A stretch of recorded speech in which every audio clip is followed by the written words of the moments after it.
Hello everyone, मेरा नाम है Sandeep Das Gupta and welcome to अचीवर्ली। आज हम लोग एनसीईआरटी क्लास 10 हिस्ट्री के चैप्टर 2 के पार्ट 6 को शुरू करने जा रहे हैं। प्रीवियस चैप्टर के लेक्चर्स अपलोड हो चुके हैं और मैंने क्लास 10 हिस्ट्री का एक सेपरेट प्लेलिस्ट भी क्रिएट कर दिया है। प्लेलिस्ट का लिंक आपको इस वीडियो के डिस्क्रिप्शन बॉक्स में मिल जाएगा, तो जो लोग नए आए हैं वहां से उन वीडियोस को देख सकते हैं। मैं पढ़ाते हुए इंपॉर्टेंट पॉइंट्स को स्टार मार्क करता हुआ चलूंगा, तो अगर आप बुक से पढ़ रहे हैं आप भी उन पॉइंट्स को स्टार मार्क कर लें, या फिर अगर आप नोट्स बना रहे हैं तो अपने नोट्स में उन पॉइंट्स को लिख लें, क्योंकि वहां से क्वेश्चन आने के चांसेस ज्यादा होते हैं। अगर आपको कुछ डाउट हो तो आप मुझसे कमेंट से पूछ सकते हैं या फिर इंस्टाग्राम पे पूछ सकते हैं। इंस्टाग्राम का लिंक आपको इस वीडियो के डिस्क्रिप्शन बॉक्स में मिल जाएगा। एनसीईआरटी के बुक्स को आप एनसीईआरटी की वेबसाइट से फ्री में डाउनलोड कर सकते हैं, तो वहां से आप इस बुक को डाउनलोड कर लें और आज का लेक्चर देखने के बाद एक बार इस चैप्टर को पढ़ लें, जिससे कि आपको और अच्छे से समझ में आ जाएगा। तो चलिए अब आज का लेक्चर शुरू करते हैं। Chapter 2, nationalism in India, Bharat में राष्ट्रवाद। हमने प्रीवियस लेक्चर्स में चैप्टर 2 के प्रीवियस पार्ट्स को कंप्लीट कर लिया है। आज हम लोग चैप्टर 2 के पार्ट 6 को कवर करेंगे। इसमें हम इन टॉपिक्स को बहुत ही डिटेल में समझेंगे। आपको इस वीडियो के डिस्क्रिप्शन बॉक्स में चैप्टर 2 के प्रीवियस पार्ट्स के लेक्चर्स का लिंक मिल जाएगा। अगर आपने वो वीडियोस नहीं देखे हैं तो पहले आप उन्हें देख लें, फिर आज के लेक्चर के साथ कंटिन्यू करें, जिससे कि आपको और अच्छे से समझ में आएगा। तो चलिए अब आज का लेक्चर शुरू करते हैं। The sense of collective belonging, सामूहिक अपनेपन का भाव। Nationalism spreads when people begin to believe that they are all part of the same nation, when they discover some unity that binds them together. Nationalism की भावना तब फैलती है जब लोगों को ये विश्वास होने लगे कि वे एक ही नेशन को बिलोंग करते हैं, एक ही नेशन के पार्ट हैं, और ऐसा तब होता है जब वे एक दूसरे को जोड़ने वाली, एक दूसरे को यूनिटी में यानी एकता में बांधने वाली कोई बात ढूंढ लेते हैं। राष्ट्रवाद की भावना तब पनपती है जब लोग ये महसूस करने लगते हैं कि वे एक ही राष्ट्र के अंग हैं, जब वे एक दूसरे को एकता के सूत्र में बांधने वाली कोई साझा बात ढूंढ लेते हैं। But how did the nation become a reality in the minds of people? How did people belonging to different communities, regions और language groups develop a sense of collective belonging? लेकिन नेशनलिज्म, नेशन जैसी भावनाएं लोगों के mind में कैसे पनपती है?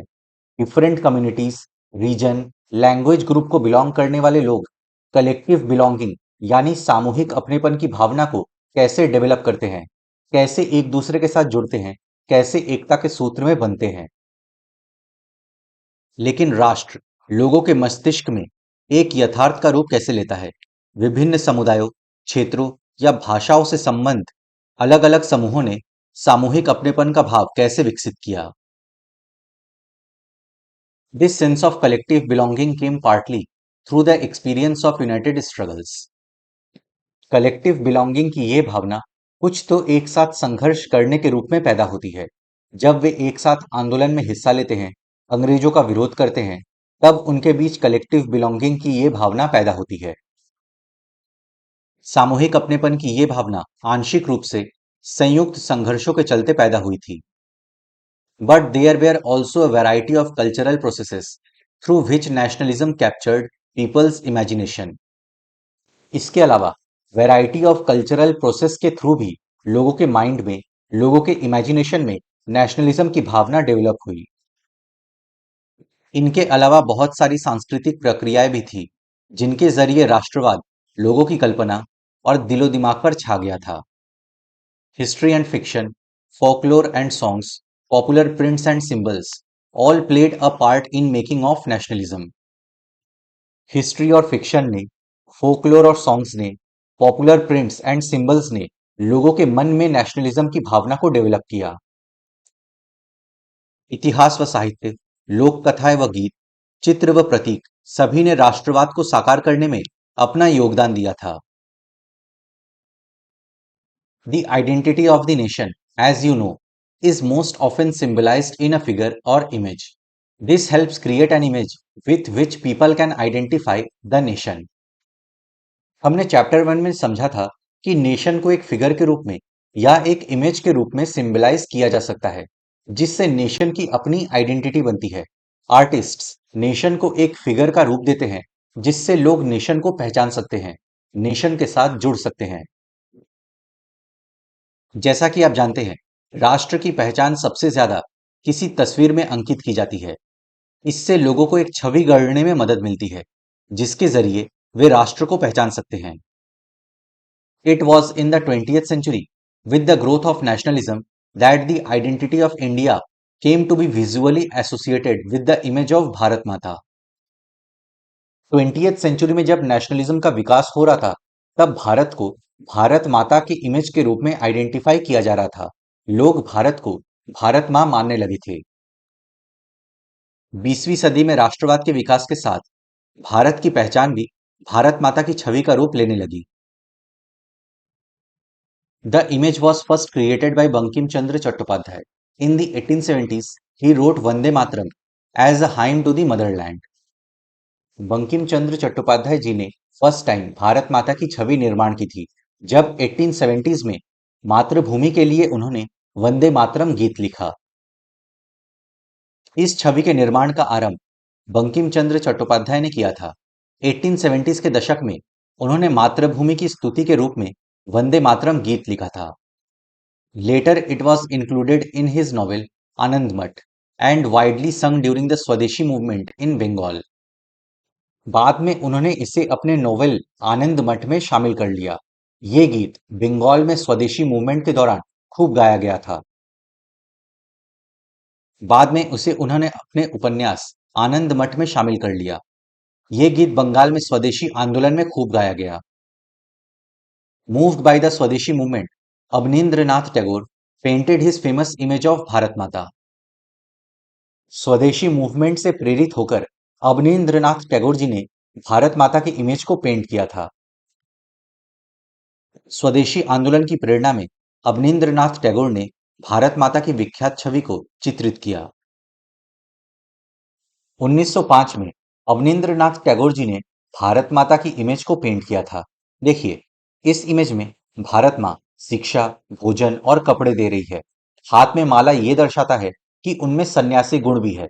रवि वर्मा के जैसे ही अवनींद्रनाथ टैगोर ने भी एक ऐसे स्टाइल ऑफ पेंटिंग को डेवलप किया जिसे भारतीय माना जा सके। In this painting, Bharat Mata is portrayed as an ascetic figure. She is calm, composed, divine and spiritual. इस पेंटिंग में भारत माता को सन्यासिनी के रूप में दर्शाया गया है। वे शांत हैं, गंभीर हैं, उनमें दैवीय और आध्यात्मिक गुण है।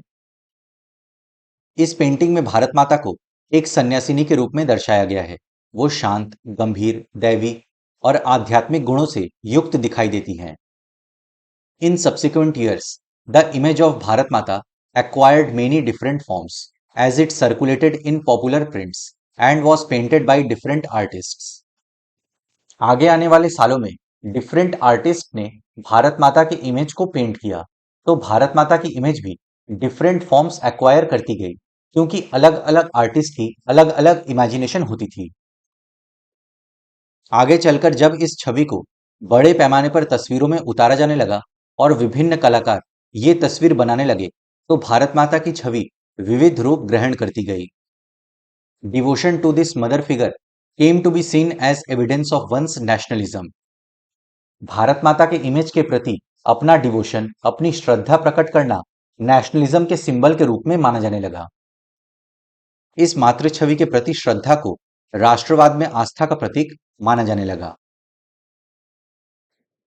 ये भी भारत माता की एक पेंटिंग है। ये पेंटिंग अवनींद्रनाथ टैगोर के पेंटिंग से अलग है, क्योंकि इसमें भारत माँ के हाथ में त्रिशूल है और वे शेर और हाथी के बगल में खड़ी हैं। दोनों ही पावर और ऑथोरिटी का सिंबल है।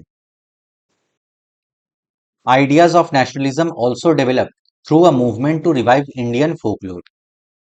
इंडियन फोकलोर यानी भारतीय लोक कथाओं को फिर से रिवाइव करने के मूवमेंट से भी नेशनलिज्म के विचार विकसित हुए। राष्ट्रवाद का विचार भारतीय लोक कथाओं को पुनर्जीवित करने के आंदोलन से भी मजबूत हुआ। इन late 19th century India, nationalists began recording folk tales sung by bards and they toured villages to gather folk songs and legends. Late 19th century में नेशनलिस्ट्स गांव-गांव घूमकर फोक सॉन्ग्स और लेजेंड्स को इकट्ठा करने लगे। भाटों और चारणों यानी बार्ड्स द्वारा जो फोक टेल्स गाए जाते थे, नेशनलिस्ट्स उन फोक टेल्स को रिकॉर्ड करते थे। 19वीं सदी के आखिर में राष्ट्रवादियों ने भाटों व चारणों द्वारा गाई सुनाई जाने वाली लोक कथाओं को दर्ज करना शुरू कर दिया। वे लोकगीतों व जनश्रुतियों को इकट्ठा करने के लिए गांव-गांव घूमने लगे। These tales, they believed, gave a true picture of traditional culture that had been corrupted and damaged by outside forces. उनका मानना था कि ये फोक टेल्स, ये फोक सॉन्ग्स हमारे कल्चरल ट्रेडिशन की असली तस्वीर प्रस्तुत करते हैं, जो आउटसाइड फोर्सेस के भारत पर आक्रमण करने के कारण करप्ट और डैमेज हो चुकी है। उनका मानना था कि यही कहानियां हमारी उस परंपरागत संस्कृति की सही तस्वीर पेश करती है, जो बाहरी ताकतों के प्रभाव से भ्रष्ट और दूषित हो चुकी है। It was essential to preserve this folk tradition in order to discover one's national identity and restore a sense of pride in one's past. In Bengal, Rabindranath Tagore himself began collecting ballads, nursery rhymes, and myths and led the movement for folk revival. उनका मानना था कि अगर national identity को discover करना है, past में जो भारत का प्राइड था, गौरव था, उसे अगर रिस्टोर करना है, तो फोक ट्रेडिशन को प्रिजर्व करना होगा। बंगाल में रविंद्रनाथ टैगोर जी ने बैलेड्स, नर्सरी राइम्स, मिथ्स को कलेक्ट किया। उन्होंने traditional folk tales, folk songs, folk tradition को रिवाइव करने के मूवमेंट का नेतृत्व किया। अपनी राष्ट्रीय पहचान को ढूंढने और अपने अतीत में गौरव का भाव पैदा करने के लिए इस लोक परंपरा को बचाकर रखना जरूरी था। बंगाल में खुद रविंद्रनाथ टैगोर भी लोक गाथा गीत, बाल गीत और मिथकों को इकट्ठा करने निकल पड़े। उन्होंने लोक परंपराओं को पुनर्जीवित करने वाले आंदोलन का नेतृत्व किया। इन Madras, नटेशा Shastri published a massive 4-volume collection of Tamil folk tales, The Folklore of Southern India. Madras में नटेशा शास्त्री ने the folklore of southern India के नाम से तमिल लोक कथाओं का विशाल संकलन 4 खंडों में प्रकाशित किया। इस पॉइंट को आप स्टार मार्क कर लीजिए। He believed that folklore was national literature. It was the most trustworthy manifestation of people's real thoughts and characteristics. उनका मानना था कि फोकलोर नेशनल लिटरेचर है और अगर लोगों के असली विचारों को समझना है, उनके कैरेक्टरिस्टिक्स को समझना है, तो फोकलोर से ज्यादा अच्छे से समझा जा सकता है, क्योंकि फोकलोर बहुत ज्यादा ट्रस्टवर्दी है, क्योंकि लोगों ने ही अपने विचारों को, अपने कंडीशन को, अपने आसपास के कंडीशन को लोक कथाओं के जरिए व्यक्त किया है। उनका मानना था कि लोक कथाएं राष्ट्रीय साहित्य होती हैं। ये लोगों के असली विचारों और विशिष्टताओं की सबसे विश्वसनीय अभिव्यक्ति है। As the national movement developed, nationalist leaders became more and more aware of such icons and symbols in unifying people and inspiring in them a feeling of nationalism. जैसे जैसे नेशनल मूवमेंट डेवलप हुआ, वैसे वैसे nationalist leaders ने लोगों को जोड़ने के लिए, लोगों में एकता की भावना को डेवलप करने के लिए, लोगों में नेशनलिज्म के फीलिंग को डेवलप करने के लिए, उन्हें इंस्पायर करने के लिए इस तरह के आइकन्स, सिंबल्स, ट्रेडिशनल फोकलोर का सहारा लिया और इसके प्रति वे और जागरूक हो गए। जैसे जैसे राष्ट्रीय आंदोलन आगे बढ़ा, राष्ट्रवादी नेता लोगों को एकजुट करने और उनमें राष्ट्रवाद की भावना भरने के लिए इस तरह के चिन्हों और प्रतीकों के बारे में और ज्यादा जागरूक होते गए। During the Swadeshi movement in Bengal, a tricolor flag, red, green, and yellow, was designed. It had 8 lotuses representing 8 provinces of British India and a crescent moon representing Hindus and Muslims. Bengal में स्वदेशी मूवमेंट के दौरान ट्राई कलर को design किया गया, जिसमें red, green और yellow colour थे।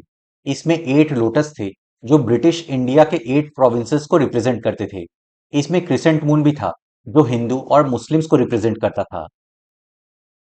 बंगाल में स्वदेशी आंदोलन के दौरान एक तिरंगा झंडा हरा, पीला, लाल तैयार किया गया। इसमें ब्रिटिश भारत के 8 प्रांतों को प्रतिनिधित्व करते कमल के 8 फूल और हिंदुओं व मुसलमानों का प्रतिनिधित्व करता एक अर्धचंद्र दर्शाया गया था। By 1921, Gandhiji had designed the Swaraj flag. It was again a tricolor, red, green, and white, and had a spinning wheel in the center, representing the Gandhian ideal of self-help. 1921 में गांधी जी ने स्वराज फ्लैग को design किया। ये try colour था, red, green, white colour था इसमें। इसके centre में स्पिनिंग व्हील था जो गांधीयन प्रिंसिपल सेल्फ हेल्प को रिप्रेजेंट करता था। 1921 तक गांधी जी ने भी स्वराज का झंडा तैयार कर लिया था। ये भी तिरंगा सफेद, हरा और लाल था। इसके मध्य में गांधीवादी प्रतीक चरखे को जगह दी गई थी, जो स्वावलंबन का प्रतीक था।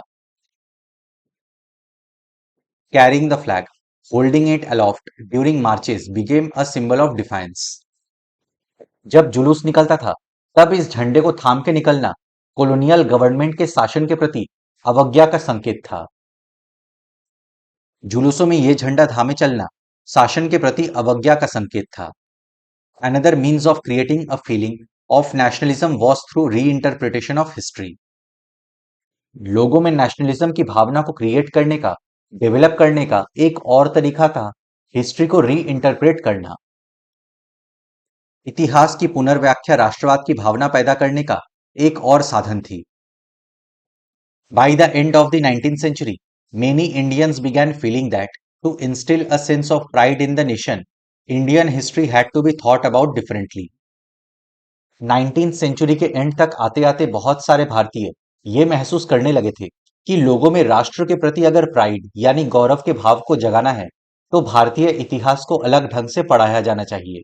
इंडियन हिस्ट्री को री इंटरप्रेट किया जाना चाहिए।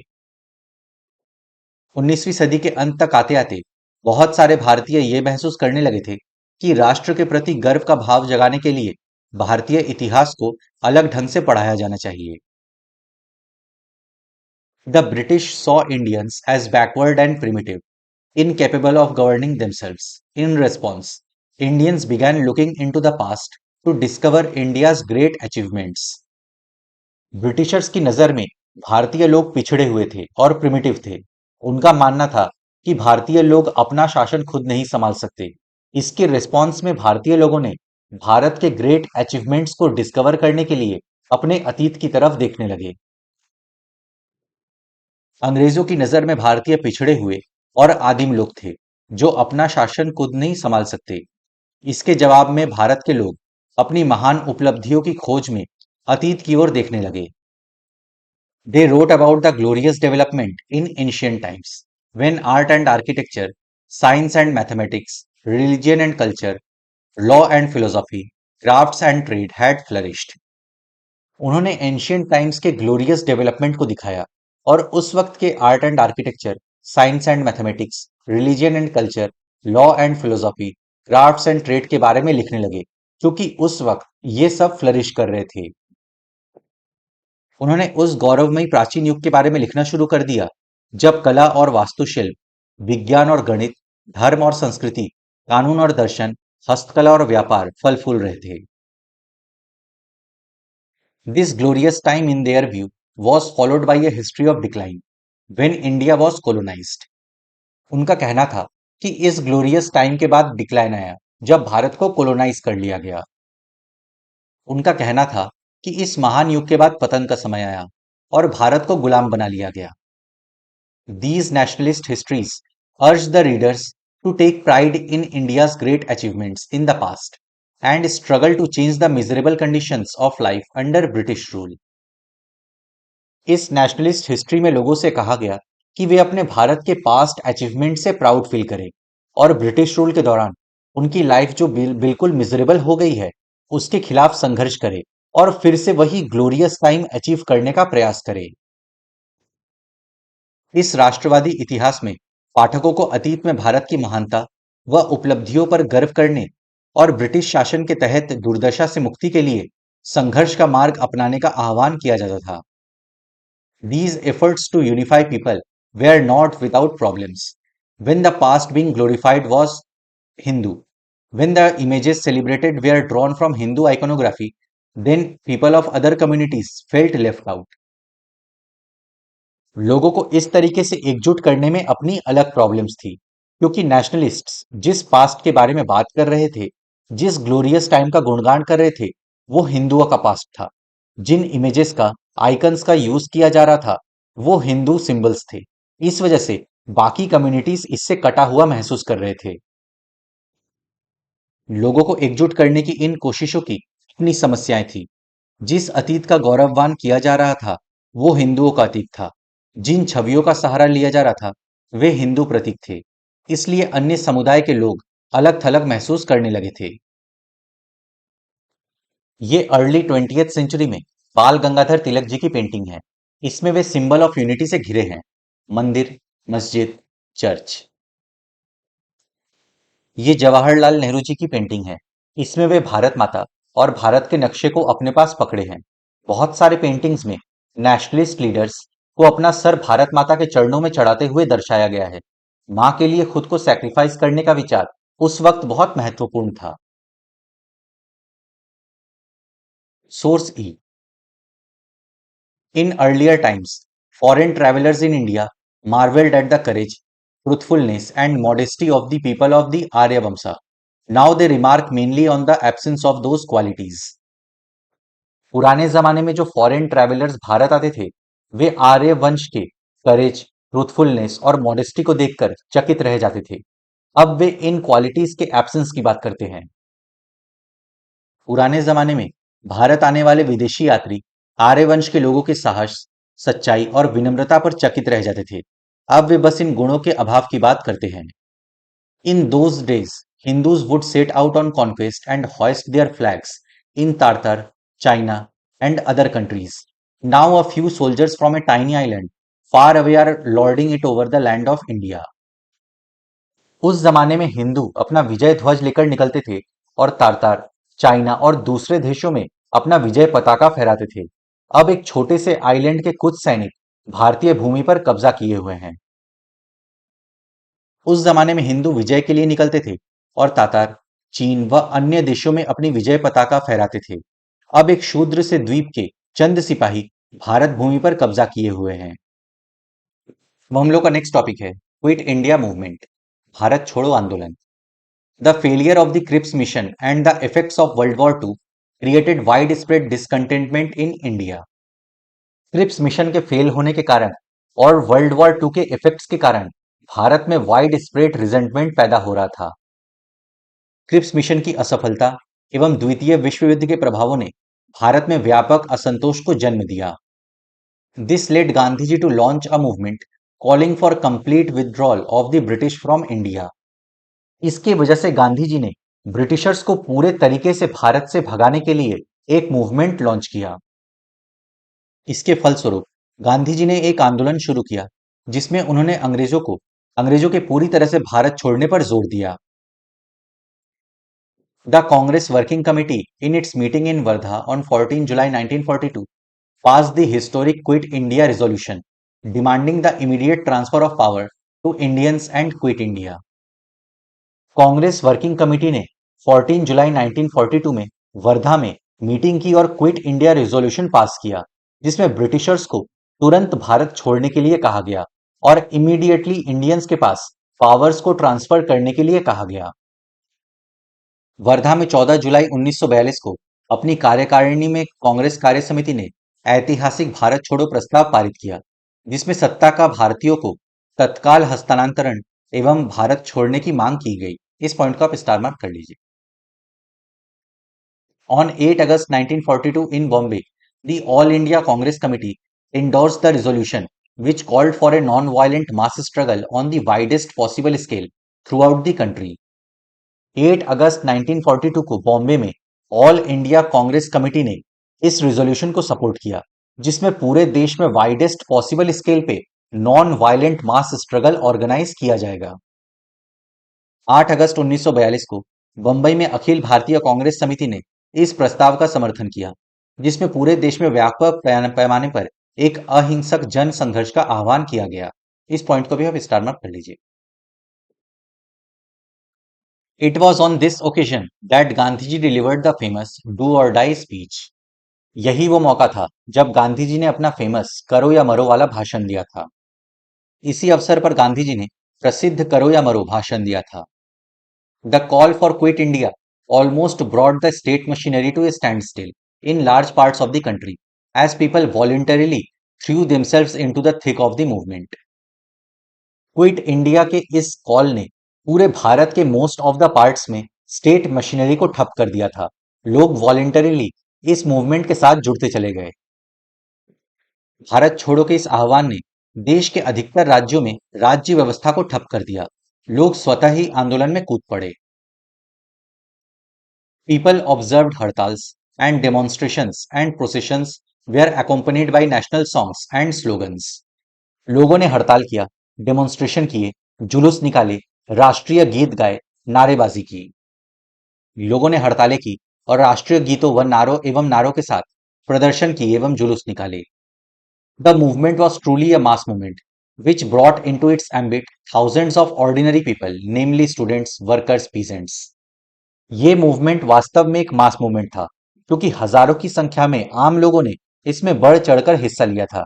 इसमें वर्कर्स, स्टूडेंट्स, पीजेंट्स शामिल थे। ये आंदोलन वास्तव में एक जन आंदोलन था, जिसमें छात्र, मजदूर और किसान जैसे हजारों साधारण लोगों ने हिस्सा लिया। It also saw the active participation of leaders, namely Jayaprakash Narayan, Aruna Asaf Ali, and Ram Manohar Lohia, and many women such as Matangini Hazra in Bengal, Kanaklata Barua in Assam, and Ramadevi in Odisha. इसमें जयप्रकाश नारायण, अरुणा असफ अली, राम मनोहर लोहिया जैसे active leaders ने participate किया था। इसमें महिलाओं ने भी participate किया था, जैसे बंगाल से मातांगिनी हजरा, असम से कनकलता बरुआ, उड़ीसा से रामा देवी। इसमें नेताओं की सक्रिय भागीदारी भी देखी गई, जिनमें जयप्रकाश नारायण, अरुणा असफ अली एवं राम मनोहर लोहिया और बहुत सारी महिलाएं, जैसे बंगाल से मातांगिनी हाजरा, असम से कनकलता बरुआ और उड़ीसा से रामा देवी थी। The British responded with much force, yet it took more than a year to suppress the movement. Britishers ने इसे रोकने के लिए फोर्स का सहारा लिया, बट फिर भी इसे सप्रेस करने में 1 साल से अधिक का समय लग गया। अंग्रेजों द्वारा अत्यधिक बल प्रयोग के बावजूद इसे दबाने में 1 वर्ष से अधिक समय लग गया। यहाँ क्विट इंडिया मूवमेंट के दौरान बॉम्बे में महिलाओं के जुलूस की ये फोटो है। कंक्लूजन, निष्कर्ष। A growing anger against the colonial government was thus bringing together various groups and classes of Indians into a common struggle for freedom in the first half of the 20th century.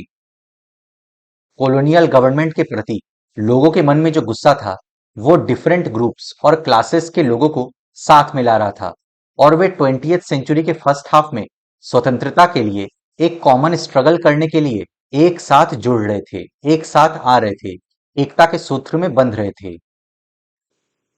इस प्रकार औपनिवेशिक सरकार के खिलाफ बढ़ता गुस्सा 20वीं शताब्दी के पूर्वार्ध में भारतीयों के विभिन्न समूहों और वर्गों को स्वतंत्रता के लिए साझा संघर्ष में एक साथ ला रहा था। The Congress under the leadership of Mahatma Gandhi tried to channel people's grievances into organized movements for independence.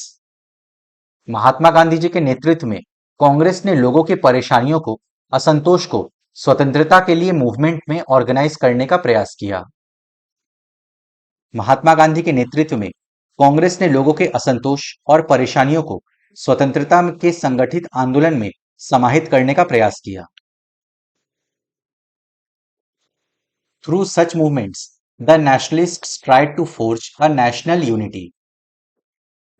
इन आंदोलनों के जरिए नेशनलिस्ट्स ने पूरे देश को एकता के सूत्र में बांधने का प्रयास किया। उन्होंने आंदोलन के जरिए पूरे देश को एकता के सूत्र में पिरोने का प्रयास किया। But as we have seen, diverse groups and classes participated in these movements with varied aspirations and expectations. But जैसा हमने समझा है कि इस मूवमेंट में डिफरेंट क्लासेस और ग्रुप्स ने जो हिस्सा लिया था, उनके अपने एक्सपेक्टेशंस थे और एस्पिरेशंस थे। लेकिन जैसा कि हमने देखा, इन आंदोलनों में हिस्सा लेने वाले विभिन्न समूह और वर्ग अलग अलग आकांक्षाओं और अपेक्षाओं के साथ हिस्सा ले रहे थे। As their grievances were wide-ranging, freedom from colonial rule also meant different things to different people. लोगों के अपने अपने प्रॉब्लम्स थे, इसलिए कॉलोनियल गवर्नमेंट से स्वतंत्रता का मतलब सबके लिए अलग अलग था।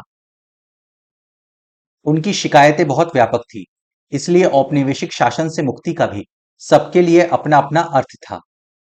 The Congress continuously attempted to resolve differences and ensure that the demands of one group did not alienate other. Different groups के बीच में डिफरेंसेस भी थे, जिसे कांग्रेस ने हमेशा हल करने का प्रयास किया और ये इंश्योर करने का भी प्रयास किया कि एक ग्रुप का डिमांड को पूरा करने के चलते दूसरा ग्रुप उससे दूर ना हो जाए। कांग्रेस ने इन विभेदों को हल करने और ये सुनिश्चित करने के लिए हमेशा प्रयास किया कि एक समूह की मांग के कारण कोई दूसरा समूह दूर न चला जाए। This is precisely why the unity with in the movement often broke down. In differences के कारण कभी कभी आंदोलन के बीच यूनिटी टूट जाती थी। यही वजह है कि आंदोलन के भीतर अक्सर बिखराव आ जाता था। The high points of Congress activity and nationalist unity were followed by phases of disunity and inner conflict between groups. एक फेज ऐसा होता था जब कांग्रेस मूवमेंट ऑर्गेनाइज करती थी और नेशनल यूनिटी बनती थी। फिर एक फेज ऐसा आता था जब यूनिटी टूट जाती थी और ग्रुप्स के बीच में कन्फ्लिक्ट्स हो जाते थे। कांग्रेस की सरगर्मियों और राष्ट्रीय एकता के शिखर को छूने के बाद बिखराव और आंतरिक टकरावों के चरण आ जाते थे। In other words, what was emerging was a nation with many voices wanting freedom from colonial rule। दूसरे शब्दों में अगर कहें तो जो नेशन के रूप में इमर्ज कर रहा था उसमें डिफरेंट ग्रुप्स और क्लासेस शामिल थे जो कॉलोनियल गवर्नमेंट से स्वतंत्रता चाहते थे। बट सबके लिए स्वतंत्रता के मायने अलग अलग थे और सबके अपने अपने एस्पिरेशंस थे। संक्षेप में, जो राष्ट्र उभर रहा था वो औपनिवेशिक शासन से मुक्ति की चाह रखने वाली बहुत सारी आवाजों का पुंज था। सम इंपॉर्टेंट डेट्स, कुछ महत्वपूर्ण तिथियां। इसके बारे में हम लोगों ने पहले ही पढ़ लिया है, यहाँ पे बस डेट्स देख लेते हैं। 1918-19 distressed UP peasants organised by Baba Ramchandra. Baba Ramchandra Uttar Pradesh के किसानों को संगठित करते हैं। April 1919 Gandhian hartal against Rowlatt Act, Jallianwala Bagh massacre. Rowlatt Act के खिलाफ गांधीवादी हड़ताल, जालियावाला बाग हत्याकांड। January 1921 non cooperation and Khilafat movement launched, असहयोग और खिलाफत आंदोलन शुरू। February 1922 Chauri Chaura Gandhi ji withdraws non cooperation movement. Chauri Chaura Gandhi जी असहयोग आंदोलन वापस ले लेते हैं। मई 1924 अल्लूरी सीताराम राजू अरेस्टेड, एंडिंग अ 2 year armed tribal struggle. Alluri Sitaram Raju की गिरफ्तारी, 2 वर्ष से चला आ रहा हथियारबंद आदिवासी संघर्ष समाप्त। दिसंबर 1929 Lahore Congress, Congress adopts the demand for पूर्ण स्वराज। लाहौर अधिवेशन, कांग्रेस पूर्ण स्वराज की मांग को स्वीकार कर लेती है। 1930 Ambedkar establishes depressed class association, Ambedkar दमित वर्ग एसोसिएशन की स्थापना करते हैं। March 1930 Gandhi ji begins civil disobedience movement by breaking salt law at Dandi. Gandhi ji Dandi में नमक कानून का उल्लंघन करके सविनय अवज्ञा आंदोलन शुरू करते हैं। March 1931 Gandhi ji ends civil disobedience movement, Gandhi ji सविनय अवज्ञा आंदोलन वापस ले लेते हैं। December 1931 second round table conference, दूसरा गोलमेज सम्मेलन। 1932 सिविल डिसोबीडियंस रीलॉन्च्ड, सविनय अवज्ञा आंदोलन पुनः प्रारंभ। तो फ्रेंड्स, इसी के साथ हम लोग का आज का लेक्चर समाप्त होता है और इसी के साथ हम लोग का चैप्टर 2 भी कंप्लीट होता है। मैं आशा करता हूं आपको सब कुछ समझ में आ गया होगा। अगर आपको फिर भी कुछ डाउट है तो आप मुझसे कमेंट्स में पूछ सकते हैं या फिर इंस्टाग्राम पे पूछ सकते हैं। अपने फ्रेंड्स के साथ इस वीडियो को शेयर करें। वीडियो पसंद आए तो लाइक करें, चैनल को सब्सक्राइब करें। मैं मिलता हूं आपसे नेक्स्ट लेक्चर में। Good day to everyone. जय हिंद।